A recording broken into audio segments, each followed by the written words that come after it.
Hello అండి. Welcome back to Vini's kitchen. ఈరోజు వీడియోలో వినాయక చవితికి కొబ్బరితోటి రవ్వ ఉండ్రాళ్ళు ఎలా ప్రిపేర్ చేసుకోవాలో చూద్దామండి. ఇందులోకి కాంబినేషన్‌గా పల్లీలు, పుట్నాలు లేకుండా స్పైసీ చట్నీని కూడా ఎలా ప్రిపేర్ చేసుకోవాలో చూద్దాము. రవ్వ ఉండ్రాళ్ళను ఈ పద్ధతిలో కనుక చేసినట్లయితే ఎక్కడ విరిగిపోకుండా సాఫ్ట్‌గా వస్తాయి. ఈ ఉండ్రాళ్ళను ప్రిపేర్ చేయడం కోసం ముందుగా ఒక బౌల్‌లోకి 2 టేబుల్ స్పూన్ల శనగపప్పును వేసుకోవాలి. ఈ శనగపప్పును వాటర్‌తో శుభ్రం చేసుకున్న తర్వాత ఇందులోకి వేడి నీళ్ళని వేసుకొని ఒక్క 15 నిమిషాల పాటు నానబెట్టుకోవాలి. టైం ఉన్నట్లయితే నార్మల్ వాటర్ వేసుకొని ఒక అరగంట పాటు నానబెట్టుకుంటే సరిపోతుంది. ఈ శనగపప్పు నానేలోపు ఉండ్రాళ్ళలోకి కొబ్బరిని అలాగే చట్నీని కూడా ప్రిపేర్ చేసుకుందాం. మిక్సీ జార్‌లోకి పావు కప్పు వరకు కొబ్బరిని వేసుకొని ఇలా గ్రైండ్ చేసుకొని ఒక బౌల్‌లోకి తీసుకోండి. తర్వాత చట్నీ ప్రిపేర్ చేయడం కోసం స్టవ్ మీద ప్యాన్‌లో ఒక టేబుల్ స్పూన్ ఆయిల్‌ని వేసుకోవాలి. నూనె వేడైన తర్వాత అర టీ స్పూన్ ఆవాలు, అర టీ స్పూన్ జీలకర్ర వేసుకొని ఆవాలు చిటపటలాడేంత వరకు ఫ్రై చేసుకోవాలి. ఆవాలు, జీలకర్ర వేగిన తర్వాత ఒక టీ స్పూన్ శనగపప్పు, ఒక టీ స్పూన్ మినపప్పు వేసుకొని వీటిని కూడా ఫ్రై చేసుకోవాలి. ఇవన్నీ బాగా ఫ్రై అయిన తర్వాత ఇందులోకి కారానికి తగినట్లుగా 4 లేదా 5 ఎండుమిరపకాయలను, 4 పచ్చిమిరపకాయలు, అలాగే 2 రెమ్మల కరివేపాకును కూడా వేసుకొని వీటిని ఫ్రై చేసుకోవాలి. ఎండుమిర్చి, పచ్చిమిర్చి మీరు తినే కారానికి తగినట్లుగా ఎక్కువ, తక్కువ వేసుకోవచ్చు.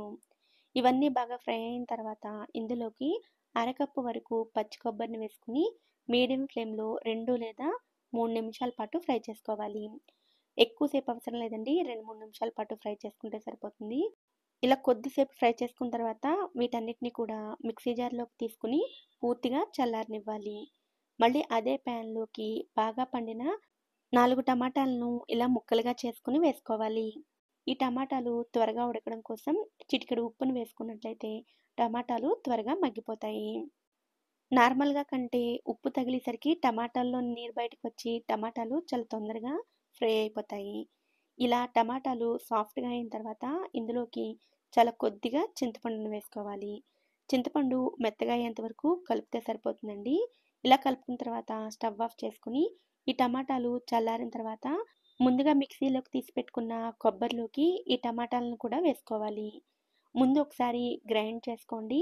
తర్వాత రుచికి సరిపడా ఉప్పును వేసుకొని గ్రైండ్ చేసుకున్నట్లయితే నీళ్లు వేయకుండానే చాలా మెత్తగా గ్రైండ్ అవుతుంది.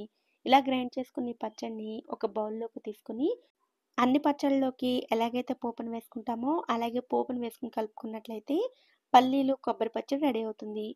పూర్వకాలంలో పల్లీలు, పుట్నాలు లేకుండా ఇలా కొబ్బరితోనే రకరకాల పచ్చళ్ళు చేసేవారండి. కమ్మగా ఉండే ఉండ్రాళ్ళలోకి ఇలా స్పైసీగా కొబ్బరి, టమాటా పచ్చడి చేసుకున్నట్లయితే చాలా చాలా బావుంటుంది.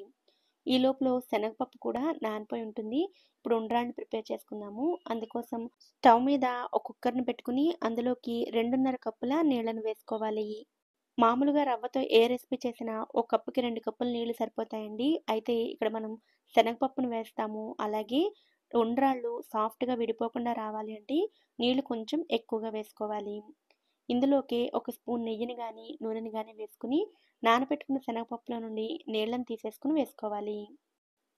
వీటితో పాటుగా రుచికి సరిపడా ఉప్పును వేసుకోవాలి. అలాగే మీకు నచ్చితే జీలకర్ర కూడా వేసుకోవచ్చు. అంతా ఒకసారి కలుపుకొని ఈ నీళ్ళను వేడి చేసుకోవాలి.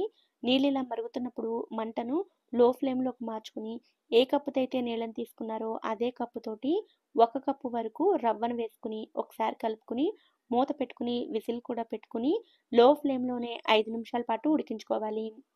5 నిమిషాల లోపే విజిల్ వచ్చినట్లయితే ఒక విజిల్ వచ్చేంత వరకు ఉడికించుకోవాలి. అలాగే నేను బయట కొన్న రవ్వనే ఉపయోగించానండి. మీరు మిల్లులో పట్టించిన రవ్వైతే నీళ్ళను కొంచెం తగ్గించి వేసుకోవాలి.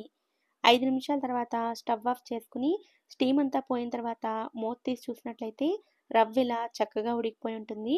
అలాగే ఇందులో కొద్దిగా నెయ్యి గాని, నూనె గాని వేసుకుంటాం కదా! అందుకని అడుగు కూడా ఏమాత్రం పట్టుకోకుండా రవ్వ చక్కగా ఉడికిపోతుంది. ఇలా రెడీ చేసుకున్న ఈ రవ్వను ఒక ప్లేట్‌లోకి తీసుకోండి. మీరిక్కడ చూడొచ్చు శనగపప్పు కూడా ఉడికిపోయి ఉంటుంది.